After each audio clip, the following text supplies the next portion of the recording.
tem uma parte em que fala, detalhe, um material, né?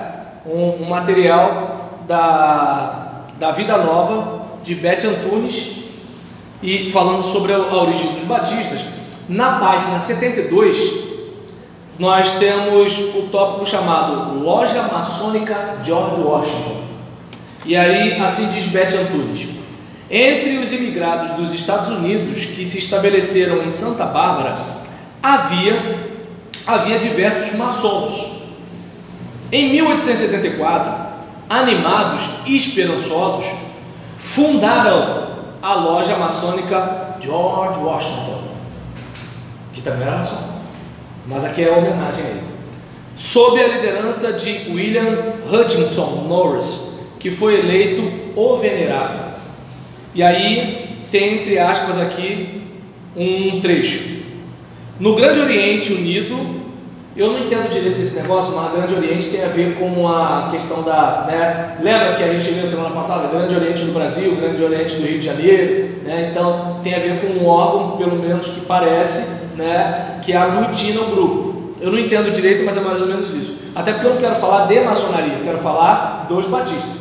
E aí nesse caso aqui, mas caso alguém entenda de Oriente, né, em relação à maçonaria, pode escrever aí que vai me ajudar. Seguindo, deixa eu ver aqui, no Grande Oriente Unido obteve desde em 12 de novembro de 1874 autorização especial para trabalhar em língua inglesa, e em 7 de agosto de 1887 para adotar integralmente o rito York. Em 19 de novembro de 1874 foi-lhe dada a Carta Constitutiva. A loja foi incorporada pelo Grande Oriente do Brasil em 18 de janeiro de 1883, e a última nominata recebida foi em, deixa eu ver aqui, a última nominata recebida foi de 1889. Pode ser que a loja ainda tenha trabalhado a descoberto até 1903, como, lembra 1903, quando o reverendo presbiteriano escreveu, teve a cisão entre igreja presbiteriana, que teve a do Brasil e a independente, lembram disso, né? Então vamos lá. 1903, como afirmam em Santa Bárbara, mas isto ainda não pode ser provado. Foi pelo grão CAP, que aí eu já não sei o que é, o GR eu sei que é grão, né? CAP do rito York do Grande Oriente do Brasil. Eu vi GOB, já estou aprendendo, eu sei que GOB é Grande Oriente do Brasil, né? Do Grande Oriente do Brasil, considerada a loja número 1, mesmo inativa. Consta que a loja Campos Sales II, em Santa Bárbara do Oeste, tem em seu tempo as duas colunas J e B, que eram da loja Washington, cadastro 309 do GOB, que adormeceu antes de 1900. Então, não sabemos se o arquivo da loja foi localizado. Então a gente... Oi? Adormeceu e morreu, né? Exatamente. Fechou, coisas do tipo.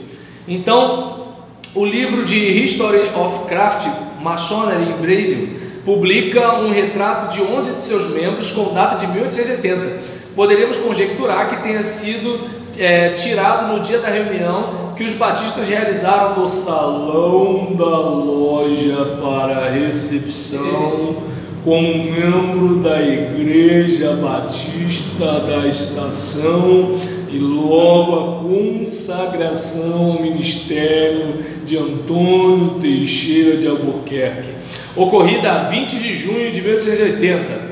Deixa eu ver aqui, consoante documentos que encontramos no cartório de notas de Santa Bárbara. Isso não é viagem minha e não é invenção da Beth Antunes. Eu estou dizendo onde eu encontrei e ela está dizendo onde ela encontrou. E aí, nesse caso, os maçons possuíam mais de uma propriedade na vila. Duas delas estavam na rua General Osório, que passa atrás da igreja matriz romana. Uma delas na esquina da rua 15 de novembro, antiga Retiro. Não, que isso, gente? A gente está em Santa Bárbara do Oeste. Deve ter sido onde se deu aquela importante reunião, tendo Antônio Teixeira de Albuquerque como figura principal.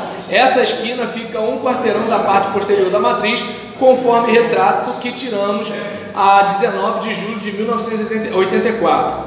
fazer realizar uma reunião, como foi aquela da consagração de Teixeira, sendo ele um ex-padre num prédio da área da matriz romana, faz-nos pensar no grau de ousadia do qual estavam todos possuídos e os batistas cheios de coragem naquela tomada de posição. E aí, aqui o texto dela: no dia 19 de julho de 1984, visitamos a loja, no presente tempo, né? A loja maçônica Campos Sales II, acompanhada do seu presidente, o senhor Aladino Antônio Bataglia, ou Bataglia. Dessa visita resultou a permissão para fotografarmos as colunas J e P mencionadas anteriormente. Todo o trabalho do entalhe dessas colunas de madeira foi feito à mão naquele tempo por um dos componentes da loja, o senhor Henry Farrar Stigl. E aí nisso tem até a foto aqui, depois se vocês quiserem ver. É bem provável que elas sejam as únicas testemunhas materiais daquela reunião. Sentimos emoção ao fotografá-las, porque no caso dela é história, né? E aí nisso, já estou acabando, tá, Écio? E aí nesse caso, pela palavra do senhor Bataglia, ou Bataglia, eu acho que é Bataglia porque não tem o acento de, deixa eu ver, é isso mesmo. Era o primeiro retrato daquelas colunas, ou seja, eles tiraram o primeiro retrato em 1984 dessa coluna lá do século anterior. A lista de nomes dada a seguir reconstitui parte do quadro de membros daquela entidade. Dos relacionados, salvo engano, 8 eram batistas, né? Então a gente percebe que assim, num quadro, né, de mais de 10, de 15 batistas, 8 era, pelo menos metade era batista. E aí nesse caso aqui, a lista foi elaborada com elementos colhidos de inúmeras fontes, e por certo que não está completa. Aí está dando a dica para quem comprar o livro e for ler: os sinais maçônicos que estão gravados nas lápides dos túmulos de alguns deles devem representar o grau de cada um na ordem maçônica. Aí tem uns símbolos aqui, mas eu não entendo, então assim, eu não vou nem falar muita coisa aqui, mas assim, Centelha em Restolho Seco, Bete Antunes, editora Vida Nova. E aí, deixa eu ver aqui, correndo rápido como quem rouba, no livro Um Povo Chamado Batista, tem um trecho pequeno, né? Deixa eu ver aqui, deixa eu olhar, peraí. Professor, resumo. Oi? Resumo, o povo batista teve e ainda tem um pezinho na maçonaria. Isso, exatamente, é desse jeito, né? Ponto pacífico. Exatamente. Então, sim, deixa eu ver, o segundo evento, um dos eventos, né, que aconteceram em Pernambuco.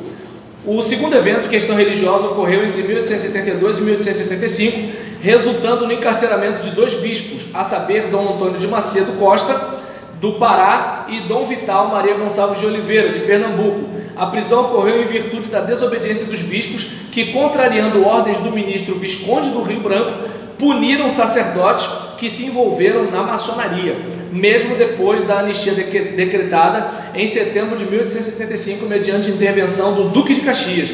O assunto continuou por algum tempo a ser amplamente veiculado na imprensa. Então você percebe que assim, maçonaria e igreja católica era um negócio complicado. 2 bispos foram presos porque puniram clérigos que aderiram à maçonaria, só para ter mais ou menos a ideia de como era o negócio. Então, de certa forma, a maçonaria era uma boa parceira para os protestantes, né, para lidar com a hegemonia católica no Brasil católico colonial. Não estou, pelo amor de Deus, não sou maçom, olha assim, esse cabelo de urso sem cortar, tá entendendo? Essa camisa que foi presente na igreja, porque, né, sabe como é que é? Então, aqui é um cara duro, mas assim, não estou defendendo nem atacando, só dizendo o que aconteceu. E aí tem uma outra obra aqui, né, deixa eu ver aqui, Batistas, Dominação e Dependência, em que João Pedro Gonçalves de Araújo, em alguns trechos, não vai dar para ler todos, mas que ele fala, né, vou fazer melhor, na semana que vem a gente toca nesse assunto, mas eu sei que nesse livro ele fala sobre a dificuldade dos batistas brasileiros com os missionários, principalmente no aspecto de maçonaria, Porque aqui no Brasil estava havendo uma resistência à maçonaria. Assim, uma coisa é o povão, outra coisa é a elite. Não deveria ter nem povão nem elite no meio batista, mas somos gente, né? Gente é gente.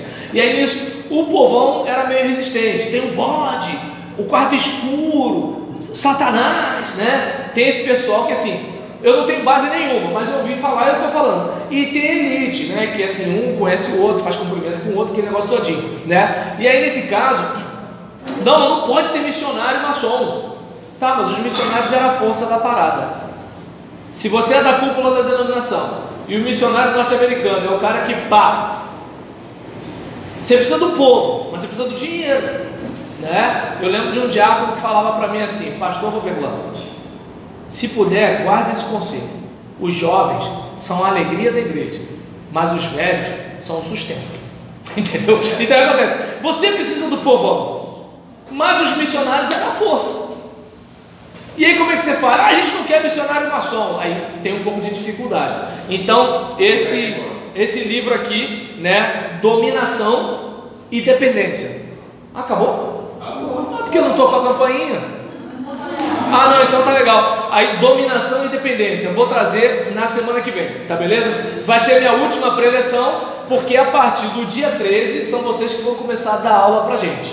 Tá legal? Aí vamos ver lá no grupo quem vai começar primeiro. De preferência que tem mais material, que é mais fácil, né? Então, vamos tentar correr atrás disso aí. Falou? Vamos com Deus, gente. Grande abraço. Amém. Dá um beijo para uma pessoa. Ah, com certeza.